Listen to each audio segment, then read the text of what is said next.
राज्य शासनाच्या वतीने पत्रकारांचा आचार्य बाळशास्त्री जांभेकर पत्रकार सन्मान योजना, शंकरराव चव्हाण सुवर्ण महोत्सवी पत्रकार कल्याण निधीच्या माध्यमातून सोयी सुविधा उपलब्ध करून देण्यात येतात। आगामी काळातही पत्रकारांना विविध सोयी सुविधा देण्यासाठी राज्य शासन कटिबद्ध राहील, अशी ग्वाही राज्याचे उपमुख्यमंत्री अजितदादा पवार यांनी दिली।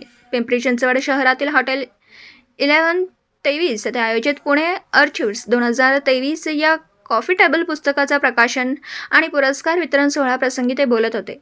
यावेळी राज्य महिला आयोगाच्या अध्यक्षा रुपाली चाकणकर, पिंपरी चिंचवड महानगरपालिकेचे आयुक्त शेखर सिंह, माजी आमदार विलास लांडे, महाराष्ट्र राज्य पत्रकार संघाचे प्रदेशाध्यक्ष वसंत मुंडे, संघटक संजयजी भोकरे, संघाचे महासचिव डॉक्टर विश्वास आरोटे, पत्रकार हल्ला विरोधी कृती समितीचे अध्यक्ष गोविंद वाकडे, महाराष्ट्र पत्रकार संघाचे प्रदेश उपाध्यक्ष अध्यक्ष नितीन शिंदे, पिंपरी चिंचवड शहर कार्यकारिणीचे सदस्य बबन पवार उपस्थित होते।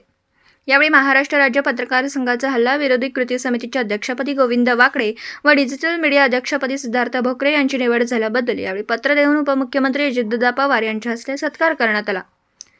यावेळी बोलताना उपमुख्यमंत्री अजितदादा पवार म्हणाले, आचार्य बाळशास्त्री जांभेकर पत्रकार सन्मान योजनेच्या माध्यमातून राज्यातील ज्येष्ठ पत्रकारांचा आदरपूर्वक सन्मान करण्यासाठी, त्यांच्या कार्याविषयी कृतज्ञता व्यक्त करण्यासाठी त्यांना सन्मानपूर्वक मानधन देण्यात यावे।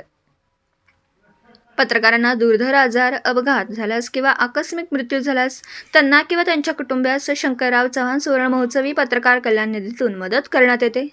या निधीसाठी अर्थसंकल्पीय अधिवेशनात 50 कोटी रुपये देण्याची घोषणा करण्यात आली। आता आधीचे 50 कोटी आणि अर्थसंकल्पीय अधिवेशनातील 50 कोटी असे 100 कोटी रुपये झालेत। पत्रकारांच्या मागण्यांबाबत मुख्यमंत्री एकनाथ शिंदे आणि उपमुख्यमंत्री देवेंद्र फडणवीस यांच्याशी चर्चा करून योग्य तो मार्ग काढण्यात येईल। यावेळी उपमुख्यमंत्री अजितदादा पवार यांच्या हस्ते साहित्य, कला, क्रीडा, राजकारण, शिक्षण, उद्योग क्षेत्रातील विविध मान्यवरांना पुणे आर्चिव्ह्ज 2023 पुरस्काराचे वितरण करण्यात आलं। यावेळी महाराष्ट्र राज्य पत्रकार संघाचे पश्चिम महाराष्ट्र संपर्क प्रमुख सुभाष डोके, पत्रकार संघाचे brand ambassador Sanjay Phulsundar, doctor Swami Shirkul Vaidu, Maharashtra राज्य पत्रकार संघाचे वृत्तवाहिनी पुणे जिल्हाध्यक्ष अतुल परदेशी, पुणे शहर जिल्हाध्यक्ष राकेश वाघमारे, कोल्हापूर जिल्हाध्यक्ष बाजीराव फराकटे, ज्येष्ठ पत्रकार ज्ञानेश्वर नवले, नितीन शिंदे यांच्यासह पत्रकार संघाचे पदाधिकारी उपस्थित होते। विटा प्रतिनिधी शिराज भैया शिकलगार, विटा। दिवसभरातील घडामोडींचा आढावा घेण्यासाठी पाहत रहा N24 मराठी न्यूज चॅनल।